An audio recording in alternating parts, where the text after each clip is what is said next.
Svetlanos Cikanovskajos pasisakymas.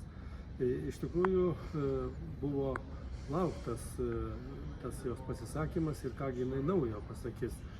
Suprantama, kad problema yra didžiulė, kad Lukašenka yra priėmęs daug įvairių sprendimų, kurie blogina Baltarusijos žmonių gyvenimą. Vien tai, kad apie 1500 šiandien kalėjimuose sėdi visiškai nekaltų žmonių, jau apie 800 nuo 20 metų yra paleisti iš kalėjimo, kadangi visiškai jokios kaltės matyt negalima buvo įrodyti, net dirbtinės.